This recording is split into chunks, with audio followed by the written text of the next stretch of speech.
In this video, we're talking about how I would relearn guitar if I had to start from scratch. We're basically going to break down the pros and the cons of teaching yourself online for free versus getting professional lessons. And then we're going to talk about exactly what I would do if I was trying to progress from zero as quickly as possible. I made a video very similar to this one before, but there were a lot of questions specifically about paid courses, which I think a lot of people kind of think of as the middle ground between the two ways of learning. I have authority to speak on this subject because as a YouTuber, I have the authority to speak on anything as an expert. That is, of course, how the internet works. Let's start with teaching yourself for free online, probably through YouTube videos if you're watching this YouTube video. We'll start with the pros. So first of all, obviously, it's free, and that's probably the main pro. Another pro is that literally every piece of information is available. You know, even if you go to a private instructor, if you get a paid course or something, they're not going to teach you any kind of like proprietary information. You can learn anything about pretty much any subject online for free these days, and that certainly includes any guitar subject. The final major pro of teaching yourself is that you can go at your own pace, all right?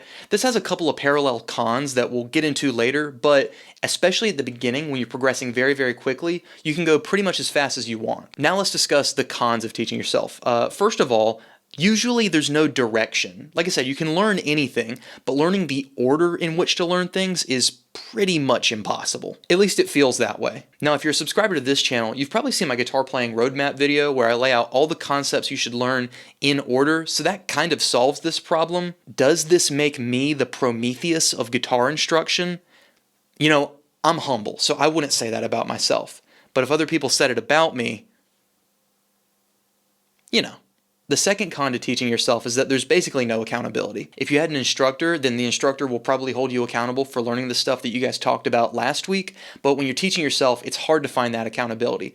And don't underestimate this. You know, I know that everybody thinks you can overcome this because, of course, you're the main character, but this can be really, really hard to overcome. The other con is that there's really no feedback. You can't ask questions if you're teaching yourself. It can be hard to tell if you're progressing at the right rate, you know, you might be wondering, am I doing this certain technique properly?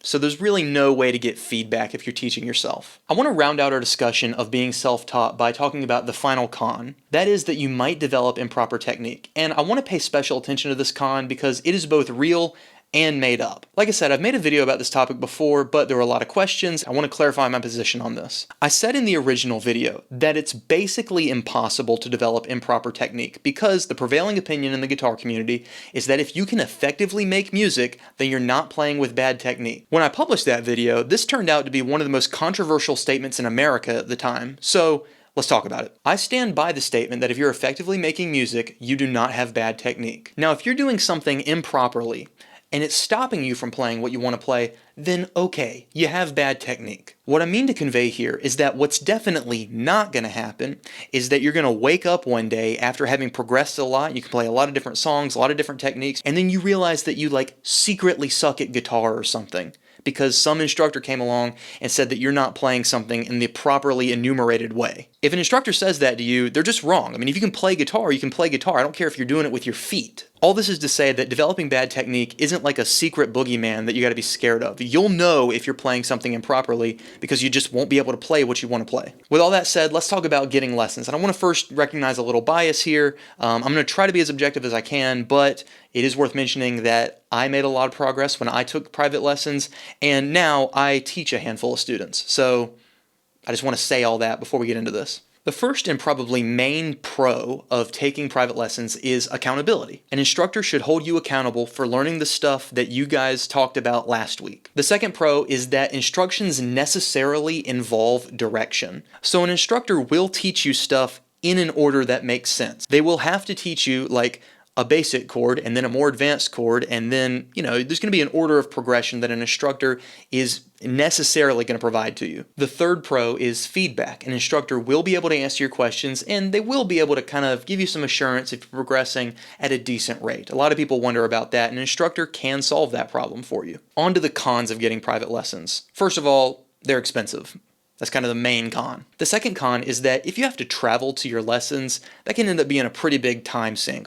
The third con has to do with pacing, especially for beginner guitar players. When you're early on in the learning curve and your skill is just shooting up rapidly, it can be kind of limiting to have to wait until next week to learn more material. This makes sense if you think about it. If your instructor is showing you really, really basic stuff, like how to hold the guitar, how to hold the pick, maybe a couple of open chords, some simple scales, that kind of thing, some people, especially those who practice a lot, are able to master these things in like a couple of days. And if you have to spend an entire week in between lessons, this can slow down your progression. For me, this pacing issue, outside of expense, is probably the biggest actual con for getting professional lessons. The final con I'm going to call instructor magnetism.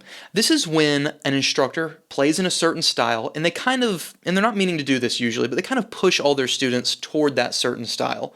So you might end up playing exactly like your instructor. Now, if you really like your instructor's style, then this can be a good thing. But if you can't find an instructor who plays exactly the style that you like, this is something to look out for and kind of be aware of. So that covers the pros and cons of trying to teach yourself versus getting lessons. All right, real quickly, let's talk about what most people think of as the middle ground, which are paid courses, and then we'll move on to what I would do if I was trying to learn guitar as quickly as possible and I had to start from scratch today. So I should say first of all that I've tried a lot of different kinds of courses, and in my head I think of them in two distinct categories. The first category I'm going to call the creator category, and the second category I'm going to call the company category.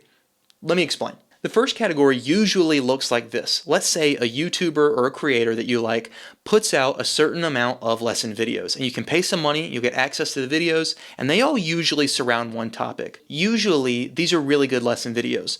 What they probably won't solve, at least to any huge extent, is what I call the roadmap problem. I talked before about my roadmap, which is every concept in order.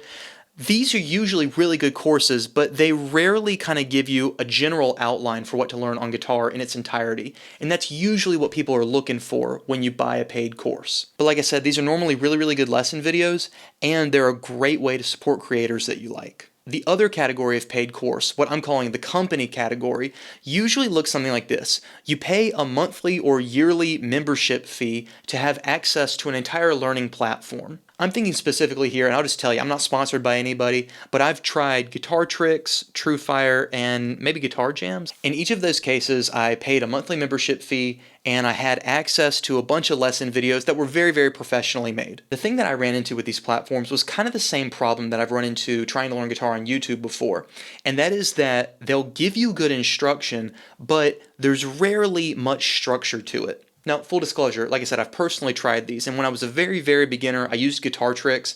I barely see anything about Guitar Tricks anymore, but they had a roadmap that was fine. I thought it could have been better, looking back on it, but at the time, it did help me out. But in each case, there's still no accountability. There's rarely feedback. I believe TrueFire had an option for feedback. I never ended up using it, but it was available, I suppose. And like I said before, in any case, usually these platforms are still plagued with the roadmap problem. Now, like I said before, paid courses are hard to judge because, some of them do sort of address the accountability problem. Some can kind of address the feedback problem. To certain degrees, they can address the roadmap problem. But as of yet, I haven't found anything that's like the one definite way to learn guitar that I would absolutely recommend across the board. So anyway, now we've talked about being self-taught, getting professional lessons, and doing paid courses. What would I do if I was trying to learn guitar from scratch? If I was trying to progress as quickly as possible, I would start off by teaching myself. I mentioned the pacing issue with an instructor earlier, and this is kind of what I'm trying to work around. I would not want to be going a whole week in between learning how to hold the guitar and 2 open chords and my next 2 open chords, because I'm going to master that stuff in a day, and then I got to wait forever until I can get more new information to learn. You really might be wasting your time and your money on an instructor for that stuff. Right as I start to hit the plateau of my learning curve, then I would get an instructor to help me push past that plateau. Then I would stick with that instructor all the way until I started to plateau again. At that point, I would change something. I would either get a different instructor, maybe look into a paid course from a creator that I liked. It doesn't matter, just so long as I change something in the same way that I changed something at my first plateau. I do want to say that if you're an advanced guitar player, there will come a point where having an instructor really probably won't help you very much anymore. If you're basically as good as an instructor would be, then there's probably not a whole lot that they can teach you. Now, obviously, this doesn't apply to an instructor who's a specialist in a style that you're not a specialist in. In that case, you could totally get more value out of that kind of instruction. But when it comes to just general guitar progression, there is a point where an instructor can no longer help you. I just want to say that. So that's it. That's what I would do if I was trying to progress as quickly as possible and I was starting guitar from scratch. I hope this helps. I hope I've answered a lot of the questions from last time. And as always, thank you for watching.